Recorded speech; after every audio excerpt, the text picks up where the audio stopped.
Pues ahí te darás cuenta en la diapositiva de que la gran mayoría de los elementos que componen la corteza, a pesar de que nosotros decíamos que son 103 elementos los que conocemos en la tabla periódica, a pesar de esos 103 elementos, pues nada más los 8 que te muestro en la pantalla, digamos que son los más abundantes a nivel de corteza. Con esos 8 prácticamente cubrimos todas las rocas, prácticamente. Y más bien, si no encuentras algún elemento dentro de esos 8, significa que es de esos elementos raros o que nos cuesta más trabajo encontrar.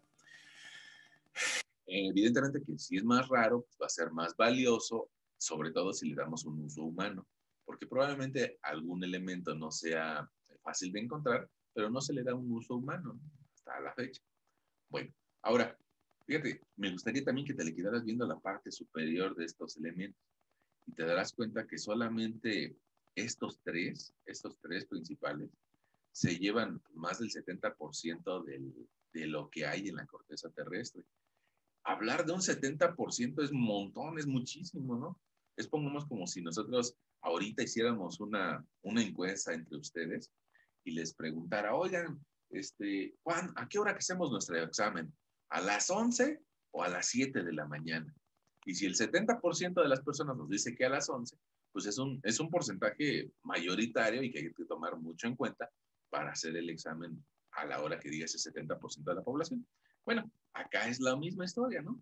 Pues resulta que el 70% de la corteza terrestre está compuesta por silicio, aluminio y oxígeno.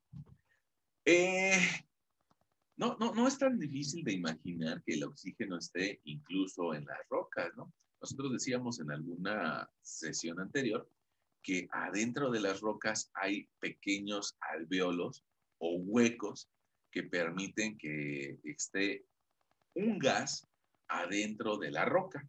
Y la mayoría del gas pues, puede tener una concentración como la del aire, ¿no? Que es nitrógeno y oxígeno. Ahora, probablemente nosotros veamos elementos tal vez como unas tijeras o como un pastillero, perdón por la cercanía, pero un pastillero, pues el plástico que lo hace también tiene oxígeno, o incluso nuestra calculadora, ¿no? ¿A poco hay oxígeno aquí? Sí, el plástico con el que está hecho, pues resulta que no es 100% sólido, sino que también tiene huecos. Gracias a que tiene huecos, pues incluso la tapita de la calculadora ya la puedo echar al agua y va a flotar. Y va a flotar porque tiene menor densidad al tener huecos rellenos de gas o de oxígeno. Bueno, entonces esa misma historia le pasa a las rocas, que hay algunas rocas que pueden tener oxígeno en su interior. Y con estos tres elementos, con oxígeno, silicio y aluminio, se va a dar una unión de esos elementos por medio de algo que se llaman los tetraedros de silicio. Esos tetraedros de silicio son los responsables prácticamente de la gran mayoría de las rocas que nosotros vemos en la superficie, incluyendo oxígeno y silicio. El oxígeno primero se une al silicio, 4 átomos de oxígeno se unen a un átomo de silicio y me genera ese tetraedro.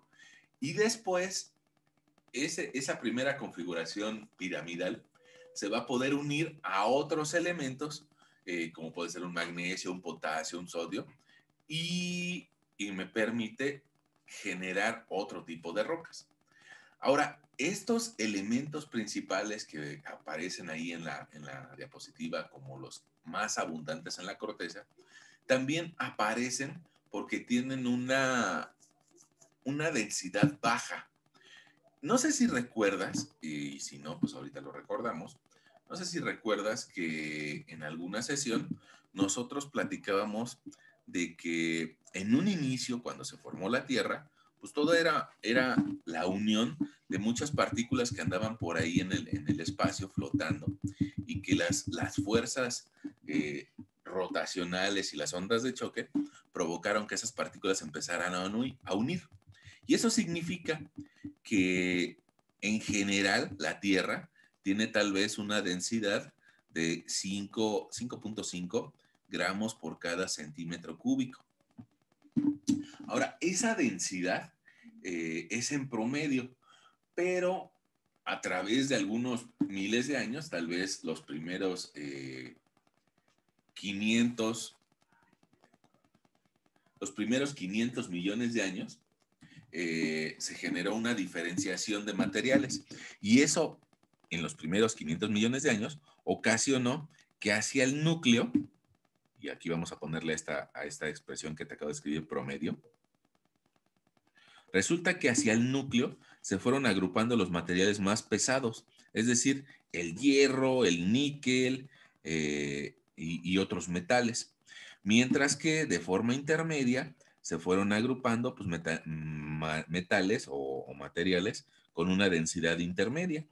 Y en la capa exterior, la capa que nosotros tenemos contacto con ella, pues probablemente nos encontramos a la corteza.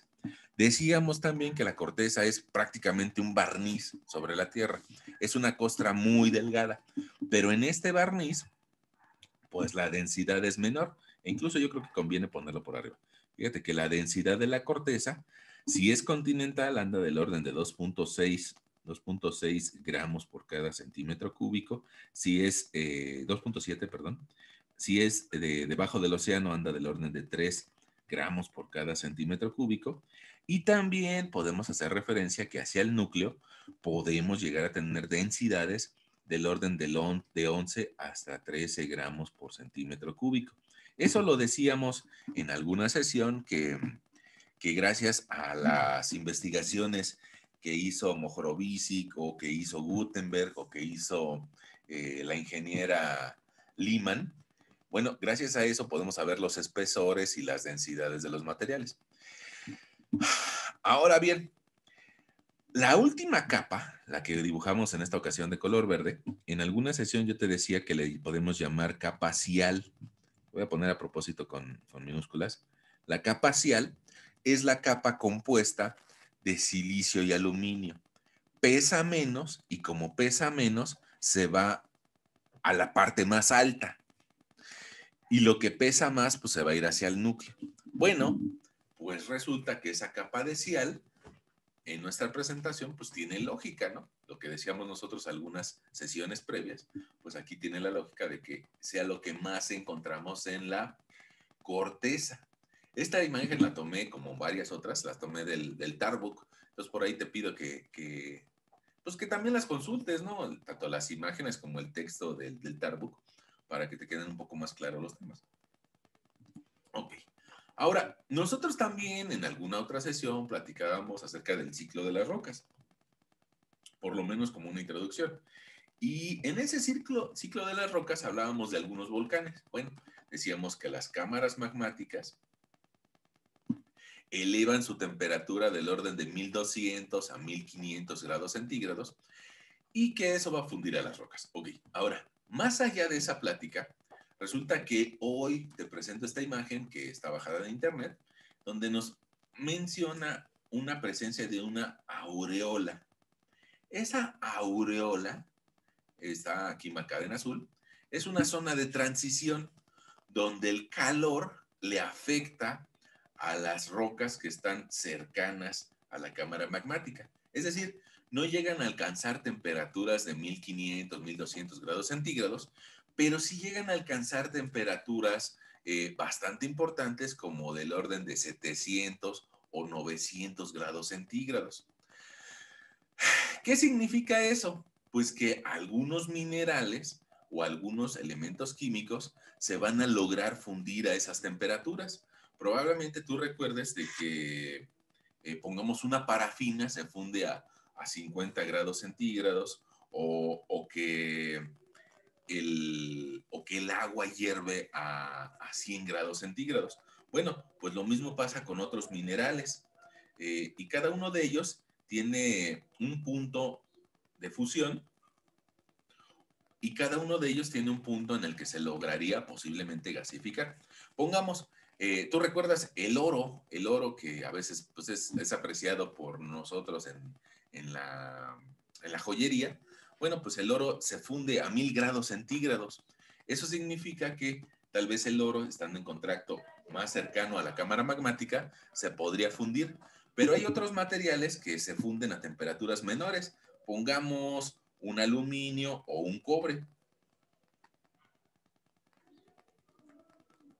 Pongamos, el punto de fusión del aluminio anda del orden de 600 grados centígrados, 660. Eso quiere decir que una partícula o unos elementos de aluminio que anden cercanos a esta aureola, que anden apenas en el contacto, pues alcanzarían una temperatura del orden de 600 grados centígrados y les permite fundirse y generar minerales. Tal vez la salida del material, ya sea como ceniza volcánica, como gases o incluso como lava, va a bajar la presión en la cámara magmática y va a permitir que este aluminio que estaba por aquí intermedio se enfríe y me genere esos cristales que puedan ser aprovechados por los humanos. Ahora, nosotros también hablábamos de que todo este sistema está en movimiento, ¿no? Aunque nosotros no veamos que se mueven las montañas, pues en realidad sí se están moviendo. Se están moviendo incluso de forma local por las actividades internas, por los movimientos de las placas tectónicas, y que incluso nosotros decíamos que todo el continente americano puede ser que tenga un movimiento del orden de unos 4 centímetros por año. Eso lo platicábamos cuando veíamos tectónica de placas. Y de forma interna se generan algunas presiones que generan fallas y que también hacen que las montañas se muevan. Probablemente no lo veamos, pero se están moviendo tal vez 1 centímetro al año. ¿Qué significa eso? Pues que en algún momento estos minerales que estaban en una zona de aureola de contacto, probablemente lleguen a tener contacto con nosotros dentro de un tiempo geológico establecido, ¿no? Tiempo geológico significa tal vez 2000, 5000 años. Okay. Ahora, esos minerales que tenemos cercanos y que podemos aprovechar, probablemente se generaron hace 10,000 o hace 30,000 años o 1,000,000 de años. Y ahora los estamos aprovechando nosotros en la superficie, pero se pudieron haber generando en este tipo de condiciones. Unos de los minerales, unos de ellos se van a formar por enfriamiento. Al disiparse el calor, se van enfriando y se van agrupando. Otros de ellos se van a formar en cuencas sedimentarias. ¿Qué quiere decir eso? Pues en lugares donde se acumulan las partículas, pasan algunos miles de años, ganan presión, ganan temperatura y se llegan a solidificar y a ser aprovechables, como como el carbonato de calcio o los haluros, las sales minerales. Otros minerales, pues se producen en estas zonas de falla, ¿no? Donde hay aumentos de temperatura, o también algunos otros son producto del transporte de ríos. Esos ríos llevan el agua de algún sitio a otro y algunos sedimentos se depositan en médanos o en zonas de placer. También este nombre puede ser de origen geológico, ¿no? No, tal vez en México lo conocemos más como un médano, la orilla de un río donde cambia de dirección y que ahí permite la depositación de arenas. Bueno, pues esas arenas también tienen minerales y algunos de ellos son solubles al agua. Entonces se deshacen con agua y se vuelven a agrupar en otro sitio. Y eso nos da pie a nuestra siguiente diapositiva que nos habla acerca de la formación de minerales. Aquí yo te comento de que prácticamente podemos mencionar estos 3 aspectos, más los 2 primeros, acerca de la formación de minerales. Te decía hace un momento que en las cuencas de sedimentación las partículas se agrupan y también tienden a formar lagunas.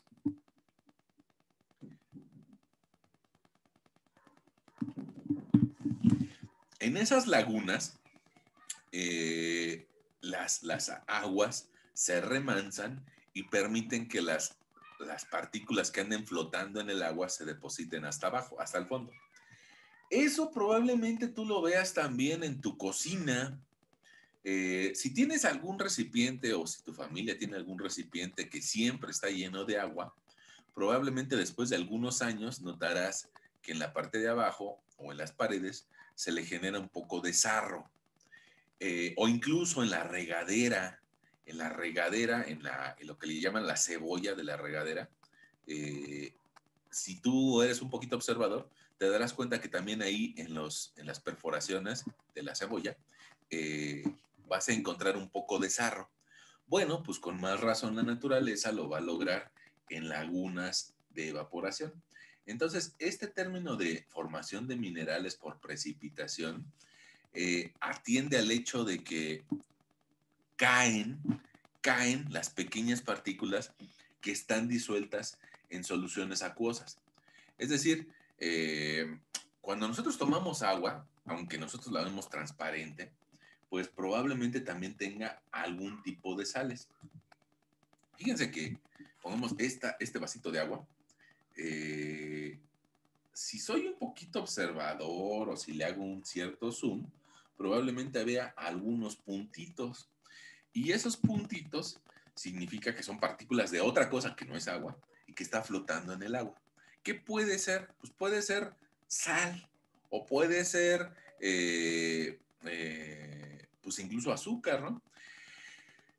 La concentración de esas partículas microscópicas en el agua la regula los que nos venden el agua, es decir, el organismo potabilizador. Y ellos tienen filtros para eliminar esas partículas, pero no se pueden eliminar al 100%. Y entonces probablemente veamos algunos puntitos que tal vez ocupan 2 partes por millón, es decir, 2 millonésimas de las partículas de agua son de sal o de hipoclorito de sodio. E incluso nuestras autoridades sanitarias utilizan algunos químicos para que el agua sea más potable o para quitarle el color al agua. Entonces, esas partículas, esas partes por millón, pues se pueden depositar en nuestro vaso. Eh, ok, ajá, aquí Leslie Michel por ahí nos está mandando un comentario donde nos habla acerca del Mar Muerto y precisamente esta imagen es de ahí tomada de internet del Mar Muerto, ¿no? Este tipo de minerales, que por aquí yo te llamo de precipitación, significa la precipitación de las partículas sólidas. Ese tipo de minerales se forma en lugares donde hay grandes cantidades de evaporación. Resulta que en el Mar Muerto, donde podríamos fácilmente identificar, aunque nunca hayamos ido, podríamos identificar que el agua del mar es salada. Si esa agua salada se evapora, pues en el gas puede ser que suba oxígeno o hidrógeno como gasificados, pero las partículas sólidas se van a quedar en el fondo. Y por eso te decía que en esta imagen alcanzamos a ver partículas sólidas del agua salada, o sea, del agua con cloruro de sodio, en el que en la parte inferior se queda la sal. Esa sal puede ser que nosotros, tal vez como humanos, las aprovechemos. Antes de que llegaran los humanos, pues existían esos depósitos de sal y nadie los aprovechaba, ¿no? Pero hace 10,000 años que llegamos los humanos, dijimos, mira, esta sal nos puede servir para conservar la carne. Y por eso, en alguna época de nuestra historia, la sal llegó a servir como moneda de intercambio para que te pagaran tu salario. Entonces tú trabajabas X horas al día, recogías frutos y te pagaban con sal. ¿Por qué? Porque con la sal podías conservar la carne de los mismos animales que mataba la gente hace algunos años, ¿no? Y por eso se llama salario de la sal. Si yo podía, de alguna forma, como humano antiguo, guardar la sal para conservar la carne para el invierno, pues entonces eso significaba que en el invierno tenía comida antes de que existiera un refrigerador, ¿no? Ya ven que el refrigerador pues tiene pocos años que lo inventamos. Nuestro refrigerador, no sé honestamente cuánto será, pero tal vez pensaremos en 150 años, 100 años, lo que el tiempo en el que los humanos tenemos un refrigerador. Antes, ¿cómo conservábamos la comida? Pues con sal.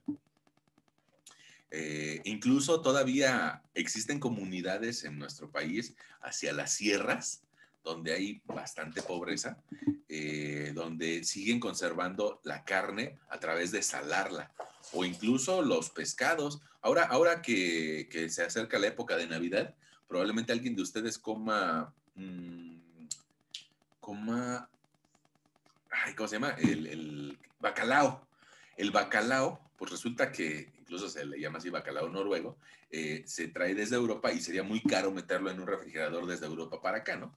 Entonces lo que hacen es de que lo llenan de sal para que no se descomponga y pueda aguantar ese viaje desde otro continente para acá, o incluso pueda durar hasta más de un año. Probablemente el bacalao que comas en esta Navidad en realidad fue pescado el año pasado y que gracias a la sal se mantiene sin descomponerse. Bueno, ya, perdón, nos desviamos un poquito. Eh, yo les decía que estas sales se producen en la naturaleza, no solamente la sal que consumimos los humanos, sino también otro tipo de sales que utilizan nuestros primos, los que hacen ingeniería química o los que se dedican a investigar sobre medicinas. Y resulta que hay sales de otros elementos que también nos sirven para uso humano, tal vez un poco más reducido. Ya sea la sal normal o ese tipo de sales raras de las que te comento, pues se pueden generar en esto, en lagunas de evaporación. Terrenos planos que permiten la evaporación del agua y que se quedan precipitados las sales y que podemos utilizar. Ahora, como mineral, hay otras formas de generar minerales. Las otras formas de generar minerales pues tienen más bien que ver con la temperatura. Y por eso, en nuestra siguiente imagen, pues, por ahí estamos viendo una de enfriamiento. Nosotros platicábamos de que adentro de la cámara magmática subimos la temperatura del orden de 1200 grados centígrados y a medida de que esa cámara se va enfriando, pues puede ser que bajemos hasta la temperatura ambiente, ¿no? Hasta cero, o alguna temperatura menor, tal vez 800 grados centígrados, donde vemos que algunas partículas, sobre todo de tipo metálico, se empiezan a agrupar. Y tal vez si seguimos bajando a 400 grados centígrados, se van a agrupar mejor hasta que lleguemos a unos 300 grados centígrados y que los metales se agrupen y se junten con los parecidos, ¿no? Que se atraigan con los similares. Y eso decíamos que dentro de las rocas eh, intrusivas va a provocar la formación de minerales y de cristales, que es una estructura ordenada, ¿no? Una estructura de un elemento de forma ordenada. Ahora, por aquí ya aparecieron dos palabritas nuevas, ¿no? Magma básico y magma ácido. Hasta nuestra sesión previa, pues nada más hablábamos de que había magma. Bueno, pues resulta que yo te decía que hay algunos geólogos intensos o vulcanólogos que les gusta ir y recuperar muestras de magma. Y una de las primeras pruebas que le podemos hacer a esa lava, ya que salió al exterior, es identificar si su acidez es, o su grado de pH tiende de 7 hacia abajo o si tiende de 7 hacia arriba. Y eso tú recuerdas que nos da una medida de qué tan ácidas son las cosas. Resulta que las magmas ácidos tienden a generar cuarzos o rocas de tipo granítico. Los magmas ácidos los encontramos tierra adentro, es decir, en corteza continental, mientras que los magmas básicos tienden a generar rocas de origen basáltico, es decir, las que encontramos en el océano de forma genérica. Y así, pues bueno, iremos dividiendo un poco más este tema de acidez porque nos pueden generar diferentes tipos de minerales. Pero en general lo que me gustaría que vieras en esta lámina es de que el enfriamiento puede generar minerales de tipo metálico o como aluminio, como cobre, como zinc, como hierro, o como incluso el hielo, ¿no? El hielo está considerado un mineral. Y el hielo, pues es nada más el enfriamiento del agua, eh, que se está reduciendo año con año de los polos por consecuencia del calentamiento global, ¿no? Del calentamiento así global. Ahora, un tercer caso son los minerales biológicos. Algunos de estos minerales podría ser, no sé si tú recuerdas las almejas, ¿no? Que adentro llegan a desarrollar algunas perlas. Eh, bueno, o también las bacterias. Fíjense que esta imagen que ves en la parte inferior es de pirita. Así se llama el mineral, pirita. Y también se le llama o se le conoce como el oro de los tontos, porque a simple vista podría parecer oro e incluso en algunas culturas antiguas lo llegaron a vender como oro. Algunos, pues tal vez podríamos mencionar algunos gitanos, ¿no? O algunas en general, puede ser que también haya sido con los mayas o algunas similares, ¿no? Que si lo vemos nosotros a simple vista y nosotros no sabemos de minerales, pues alguien podría decir, ah, pues esto es oro, te lo vendo como oro a precio de oro, y resulta que no, que es un material parecido, que tiene el mismo brillo, pero que tiene una densidad diferente. Y en base a la densidad podríamos identificar que no es oro. Y que en esta ocasión te lo presento desde el punto de vista biológico, porque algunas de estas piritas son formadas por los restos de las bacterias que comen azufre. Probablemente para nosotros sería algo irracional como humanos comer azufre. Sin embargo, hay algunas bacterias que se alimentan del azufre y que su excremento o lo que excretan después de digerirlo es este mineral. Y el mineral se empieza a agrupar formando cubos. Por eso podemos identificar que es pirita. En cambio, bueno, pongamos otros minerales, pues tienen otro tipo de formación. Bueno, básicamente yo te decía que los dos de arriba, las sales y el enfriamiento del magma son los principales formadores de minerales. Sin embargo, pues existen también los biológicos. Ahora, esos minerales están compuestos de elementos químicos y ahí te estoy presentando en la diapositiva, otra vez, nada más para aclararlo, son imágenes tomadas del Tarbook, dos imágenes del mismo elemento químico como el carbón, pero que fueron sometidos a presiones diferentes. Pongamos en la imagen de arriba, sobre todo de la izquierda, alcanzas a ver que los átomos de carbón están muy unidos y están unidos en base a una gran presión. Nosotros decíamos en alguna otra sesión que la presión y la temperatura le provocan que ese carbón se junten sus átomos. Y al juntarse, pues llegan a generar un mineral tan precioso como el diamante.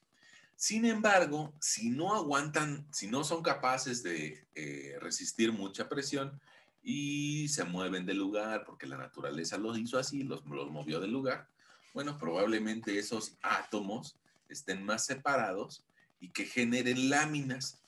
Estas láminas eh, pues van a ocasionar que en medio de ellos existan gases y en medio de ellos le va a bajar la densidad y lo podemos identificar nosotros de forma fácil como, ya sea como carbón mineral, el que usamos para hacer una carne asada, o bien como el grafito. El grafito es otro tipo de carbón, pero al fin y al cabo sigue siendo carbón, que nosotros utilizamos en los lápices. En la punta de tu lápiz utilizamos este grafito.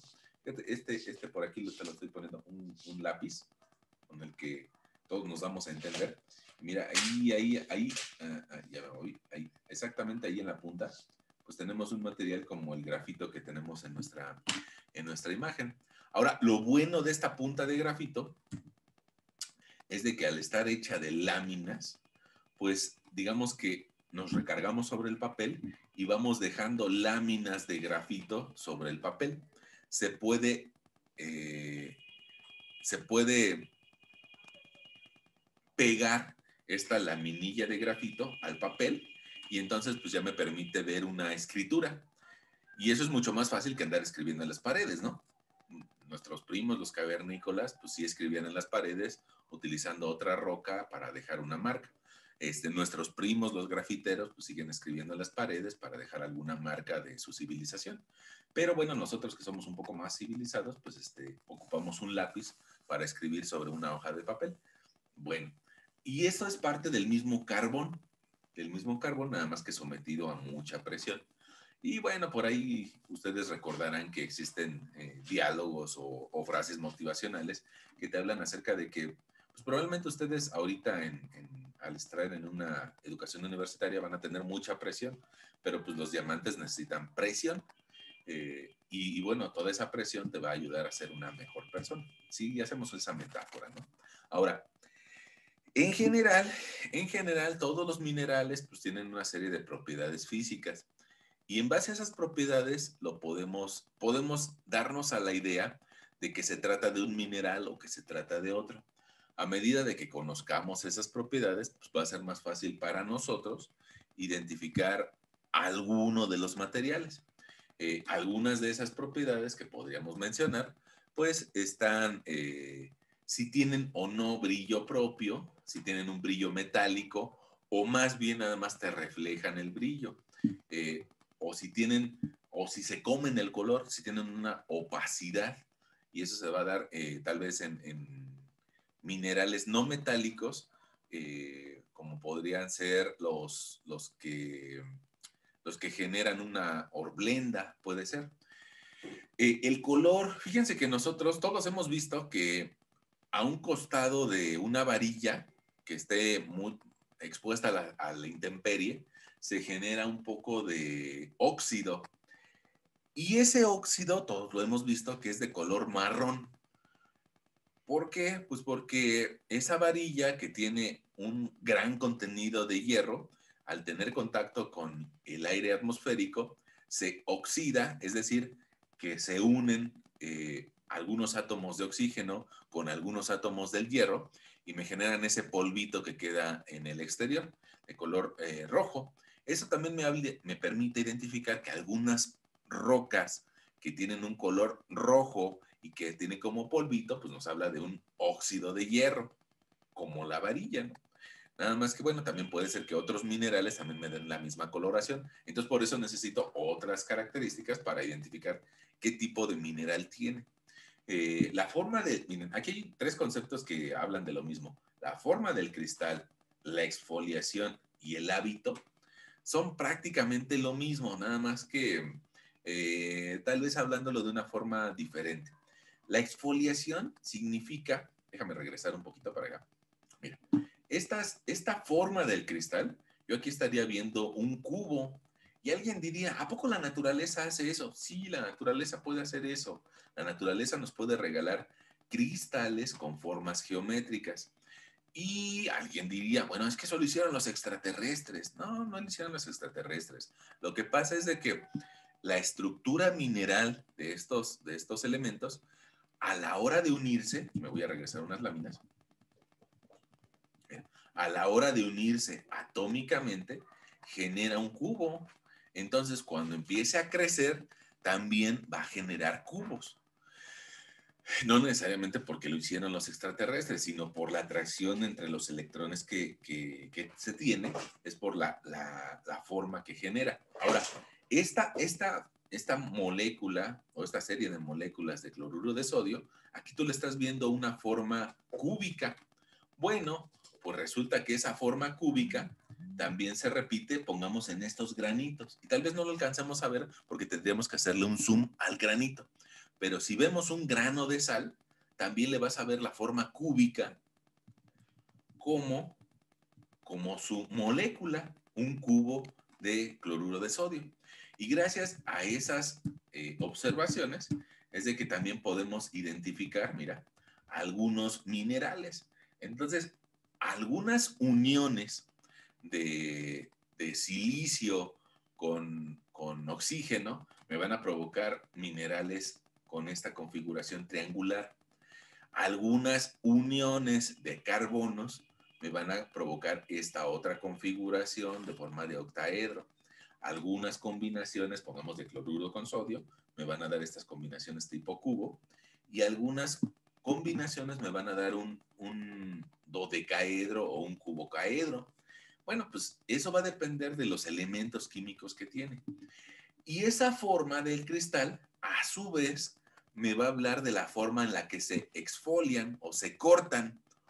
Si yo a propósito, eh, si yo a propósito quisiera cortar un mineral, eh, la forma en la que se corta también me habla de los elementos que tiene y a eso se le llama exfoliación. Y el hábito de forma general es la forma general del mineral. Inclusive esta palabrita de hábito, pues nos genera a veces conflictos porque decimos, es que tú tienes muy buenos hábitos. Bueno, o otra expresión que dice, el hábito no hace al monje.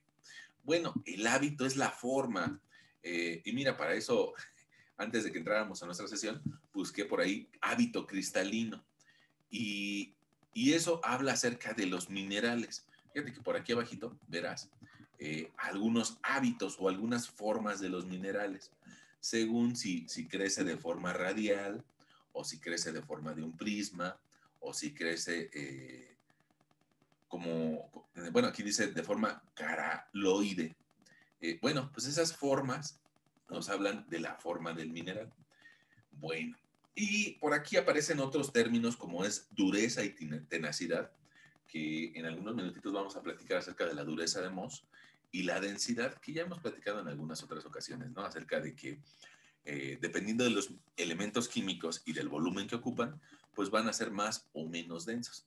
Bueno, ahora, esto ya lo platicamos por ahí. Fíjate, la imagen de la izquierda es tomada del Tarbu, la imagen de la derecha, por aquí le dejé la referencia, es de una página que se llama Ciencia de Sofá y que les recomiendo por ahí que se echen un clavado a su canal de YouTube. Tiene muy buenos videos acerca de minerales, eh, no de toda la geología, pero sí de minerales, eh, que incluso les voy a pedir por ahí en alguna tarea que les voy a mandar de Classroom, que revisen uno de esos videos de Ciencia del Sofá. A mí me gustan bastante porque nos habla acerca de cómo extraer, pongamos, cobre o cómo extraer hierro de las rocas con experimentos caseros, ¿no? Entonces, por eso me interesa que lo vean. Bueno, ok. Ahora, una de esas características que teníamos enlistadas era también los planos de exfoliación. Y yo te decía, pongamos que si yo tengo esta pieza de calcita y le pongo encima un picahielos y le doy un marrazo y lo logro cortar, lo más seguro es de que las piezas que queden también tengan esta configuración. Es decir, tienden a generar como cubos, pero no ortogonales, no a 90 grados. Y de esa forma me podría también dar una idea de qué tipo de minerales. Es decir, hay algunas minerales como la moscovita. Para ti ahorita estos nombres son nuevos, ¿no? Pero a medida que lo vayamos repitiendo, van a dejar de ser tan nuevos. La moscovita, digamos que genera láminas, láminas. Si yo le empiezo a pegar o quisiera hacer, dividir una roca de moscovita, me daría cuenta que se empieza a, a desencamar, como si fueran las costras o de un pescado. No sé si has visto cuando pelan un pescado o cuando le quitan la corteza del pescado, de repente salen volando unas hojuelas. Bueno, pues algo así me pasaría con una moscovita, que su estructura atómica le permite generar láminas. En cambio, un feldespato pues tiene dos planos de exfoliación, es decir, no nada más tiene una superficie de corte, sino que este tiene dos. La consecuencia directa es que cuando lo corte, más o menos me va a dar ángulos de 90 grados. Alguien me va a sacar su transportador y me va a decir, no es cierto, profesor, son 93 grados. Bueno, aproximadamente 90 grados, ¿no? Al fin y al cabo no existe un mineral 100% puro y en ese sentido, pues probablemente las impurezas hagan que se muevan unos 3 grados o unos 2 grados, ¿no? Hay otros tipos de minerales que exhiben dos planos de exfoliación y no necesariamente a 90 grados. Y un ejemplo de ello podría ser la horblenda. ¿Qué quiere decir esto? Que la vuelvo a cortar y no me va a generar nunca una línea a 90 grados, sino que más bien siempre van a estar inclinadas. En cambio, pongamos, decíamos hace un momento, la sal casera, que de forma geológica se llama halita, por venir del grupo de los aluros, la sal casera o la pirita, que también te mostraba como el oro de los tontos, tiende a formar cubos. No un cubo perfecto, sino que a veces salen apéndices de cubos. Pero lo que es importante que tú alcances a ver es de que tiene tres planos de exfoliación. Y esos tres planos de exfoliación van a hacer que sus divisiones, mira, que sus divisiones de todas formas generen cubos. Probablemente uno de estos cubos sea mayor, uno más pequeño, pero pero en general me voy a encontrar cubos. Mira, la naturaleza también puede generar esos cubos. Bueno, y hay otros minerales, como puede ser el ejemplo de la calcita, donde sí van a generar cubos, pero deformados. Y el diamante, nosotros, perdón, déjame regreso, decíamos que este diamante, la presión que tiene, tiende a generar dos pirámides encontradas. Es decir, una pirámide de 4 lados en la parte superior y una pirámide de 4 lados en la parte inferior. Y termina generando esta estructura de octaedro. Bueno, pues esos planos a través de los que se puede cortar, ojo, aquí bueno, podría ser algo importante. Si tú te quieres dedicar a cortar diamantes, bueno, pues debes de saber eso y debes de saber que los cortes que generes en el diamante te van a provocar ángulos repetitivos a través de estos planos de exfoliación o planos de corte o planos de falla. Eso alguien se lo... Perdón, creo que me fui. Perdón, estaba en esta misma diapositiva. Eso alguien lo vio y fue que nos dejó la ley de Steno. La ley de Steno lo que dice es de que el mineral a nivel macroscópico va a exhibir una geometría similar a la que exhiben la molécula que lo genera. La molécula que lo genera va a generar tal vez un cubo o un romboide y eso se va a repetir. Y a eso él le llamó la constancia de los ángulos interfaciales. Cada una de las caras le llamamos phase o, o fase. Y bueno, pues no es tan difícil de identificar por qué, ¿no? Bueno, entonces la ley de Steno significa que existe una constancia entre los ángulos faciales. Ese ángulo facial es el que se genera entre esta cara y esta otra. Aquí lo podríamos medir y hay algunos casos que se vuelven repetitivos, como pongamos el cuarzo. En el cuarzo tenemos ángulos de 120 grados o en este feldespato tenemos ángulos de 90 grados. Los cuarzos, eso sí, siempre los vas a encontrar con ángulos de 120 grados. Bueno, otra de las características que por ahí nosotros enlistamos acerca de las propiedades físicas de los minerales, pues atiende al brillo, y en este caso en la parte inferior de la pantalla estás viendo una muestra de galena que pues incluye un poco de plomo y sulfuro y que arroja un brillo metálico.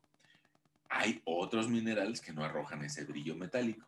Ahora, desgraciadamente, algunas de las rocas se contaminan con el material que tienen en el exterior, ¿no?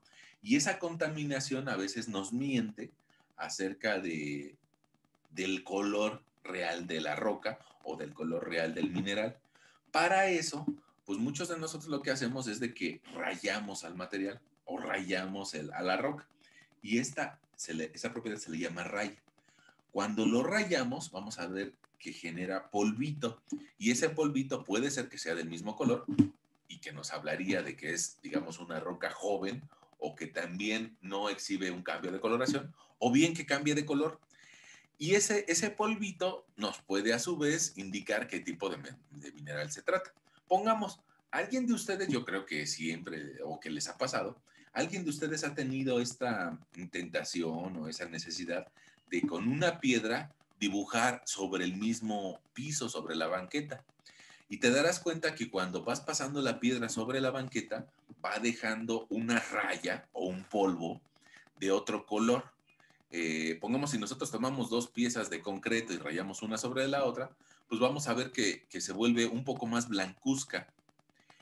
Y ese color blanco pues nos habla de que tiene cierto carbonato de calcio, que es necesario para la fabricación del concreto, ¿no? Okay. También al rayar las rocas podemos eliminar contaminaciones superficiales que no sean de la roca, sino que sean de otro material y que se contaminó. Al rayar podríamos quitar el óxido y ver el color natural de la roca o del mineral. Otra propiedad de la que te muestro, que te hablo por aquí y que también fue parte de la gran lista, es la densidad. Fíjate que la densidad, si bien hace rato la platicábamos a nivel macroscópico como la densidad de la corteza o la densidad del manto, nos sirve mucho para muchas cosas que hacemos en la superficie. La densidad, incluso la utilizamos en nuestra sesión anterior al hablar de presiones, nos permite calcular la presión debajo del agua, del mar, debajo de la corteza oceánica. Y pongamos, nosotros decíamos que la densidad del agua ronda valores de 1 gramo por centímetro cúbico. No es exacta, ¿no? No es exacta y va a depender de cuántas partículas tenga disueltas el agua. Puede ser que tenga muy poquitas o que incluso las condiciones atmosféricas la lleven a tomar un valor de 0.997 gramos por centímetro cúbico, o sea, casi uno. O puede ser que tenga muchas partículas suspendidas, que veamos el agua turbia y que lleguemos a tener una densidad de 1.07, 1.06 gramos por centímetro cúbico. Ahora, fíjate por acá, un cuarzo, que es uno de los minerales más abundantes en la corteza, pues llega a tener una densidad del orden de 2.6, 2.7 gramos por centímetro cúbico, que es la misma densidad que hace algunos minutos nosotros platicábamos de la corteza, ¿no? Entonces, la gran cantidad de cuarzo sobre la corteza es lo que nos da este valor, 2.7 gramos. En cambio, pongamos si encontramos cobre o magnetita, podríamos encontrar una densidad mayor. Esta pieza de galena tal vez tendría una densidad de 7 a 8 gramos por cada centímetro cúbico. Eso significa 7 o 8 veces el peso del agua en el mismo volumen. Y si nos vamos hacia los metales un poco más pesados, bueno, pues podemos encontrar el plomo, ¿no? El plomo que incluso gracias a que es tan pesado, es de que hacemos plomadas que nos ayudan a verificar la verticalidad de un muro o de algún otro elemento. Y por aquí viene, diría alguien, el rey de los minerales, ¿no? El oro. Resulta que es tan pesado como 19 veces el peso del agua. El oro puro, el oro de 24 quilates. Y ahí aparece, bueno, pues tal vez desde el punto de vista de joyería, ese término de los quilates. ¿Qué significan los quilates? Significa un porcentaje de oro. 24 quilates significa puro. 24 de 24 partes de oro son de oro. En cambio, si yo tengo un anillo de 14 quilates, significa que son 14 partes de 24 del total que son de oro. Si tengo de 18, pues son 18 de 24. Y así sucesivamente, entre menos quilates, pues va a tener menos, menos contenido de oro puro. Ahora, hay quien diría que un oro de 24 quilates dura menos que un oro de 18 quilates. Eso se vuelve, o es cierto, en función de que la aleación que le permite agregarle 6 quilates le da más dureza. Esa aleación se genera con plata y otros metales que le permiten cambiar los colores o que le permite cambiar su textura final o su durabilidad. Bueno, ahora, ese oro de 24 quilates, pues resulta que podría ser fácil de rayar y por eso dura menos. Y eso de rayar, pues resulta que incluso habrás visto alguna película donde alguna persona recibe una moneda de oro y después la talla para ver si es cierta o es falsa. Bueno, pues eso lo ha hecho los humanos o la humanidad por mucho tiempo. Y este cuate, Moss, nos regaló su escala de dureza. Y él, pues tal vez antes de que existiera nuestro internet o muchos de los adelantos tecnológicos de la época, él dijo, pues vamos a clasificar a los minerales según su dureza. Y algunos van a ser más duros y algunos van a ser más blandos. Pongamos, tú recuerdas que una sal de mesa pues tiene cierta dureza, ¿no? Pero no se va a comparar con que tú te comieras un pedazo de oro, no lo vas a poder digerir. Bueno, entonces este cuate Moss, al regalarnos su escala de Moss, nos dice, Si yo lo puedo rascar con la uña de mi mano, le vamos a asignar una dureza de 2.5 y más o menos es la dureza que tiene una calcita. Si lo puedo rascar con una moneda de cobre, que es cuando vivió él, con monedas todavía de cobre, pues probablemente tenga la dureza de una fluorita. Y como yo sé que tal vez estos nombres son nuevos para ustedes, pues por aquí te puse una fluorita para que te la imagines, ¿no? Tal vez nos dice, si lo tengo que rayar con un cuchillo o con una navaja, puede ser que sea un apatito, mientras que si lo tengo que rayar con un vidrio, probablemente tenga que ser de la dureza de una ortosa, es decir, una roca con una dureza un poco significativa, ¿no? Si tengo que utilizar tal vez una placa de acero para poder rayar ese material o para poder sacarle un poco de polvo, pues tal vez estemos hablando de un topacio o de un corindón. Y por aquí tenemos algunas imágenes, ¿no? Como verás, pues esas rocas que nosotros vemos como simples rocas, como simples piedras, pues hay personas que se dedican a sacarle material a esas piedras y que incluso pueden ser muy caras y de venta comercial o incluso de venta joyera. Después de que existió MOS y ahora que ya tenemos más tecnología, pues a alguien se le ocurrió asociar esos mismos minerales a una escala absoluta de dureza, medida en kilonewtons, ¿no?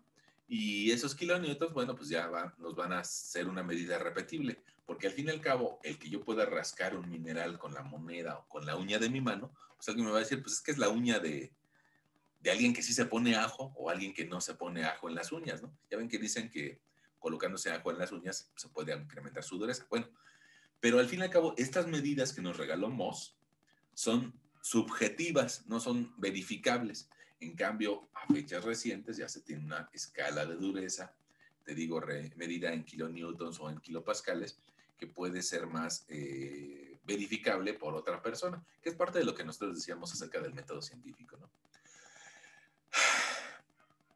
Ahora, como dice la expresión muy mexicana, pues hasta en los perros hay familias, ¿no? Hay razas. Entonces, pues así como en los perros hay diferentes tipos de razas, pues hay diferentes tipos de familias minerales. Hay algunas de ellas, como la primera imagen, que se les llama nativos. Se les llama nativos porque nada más están compuestas del mismo elemento químico, es decir, minerales en los que nada más encuentro la agrupación de cobre o de oxígeno o de aluminio, es decir, no se mezcla con nadie más. Hay otros en donde el oxígeno se mezcla con otro elemento, hay otros donde el azufre se mezcla con otro elemento para dar o bien sulfuros o sulfatos. Ya ves que la diferencia entre un sulfuro y un sulfato es la cantidad de oxígeno que puede admitir. Una de ellas tiene 4, otra de ellas tiene 2. Y bueno, pues ahí abundaremos en alguna otra sesión acerca de ello. Hay otros elementos como son las sales o los haluros que se desprenden de la séptima familia de la tabla periódica, es decir, de la que contiene el cloro. Eh, Esa familia, perdón, me voy a mover mucho.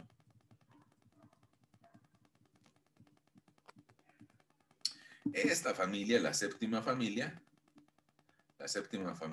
de elementos químicos, es la que me permite la generación de sales.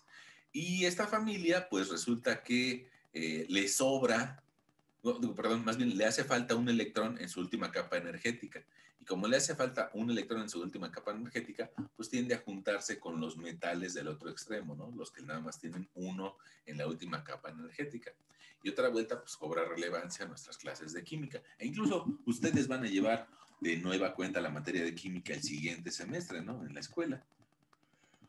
Bueno, ahora, la unión de silicio, la unión de silicio con oxígeno me va a dar silicatos. Estos silicatos, yo te decía hace unos minutos, que son los responsables de la mayoría de las rocas de la Tierra. La gran mayoría vienen de este grupo mineral. Pero bueno, pues también existen los que tienen que ver con el fósforo o con el carbón. Bueno, ahora, esa misma clasificación, un poco menos visual y un poco más atendiendo los nombres, que alguien podría decir, pues es que para llevar un nombre de qué significa cada uno, bueno, pues los carbonatos tienen carbón y me generan o calcitas o dolomitas. Los sulfatos tienen azufre y me puede generar algo tan simple como un yeso, ¿no? Los haluros, yo les decía, que son los generadores de sales. Y bueno, pues por ahí tenemos nuestra sal de concina o una sal gema.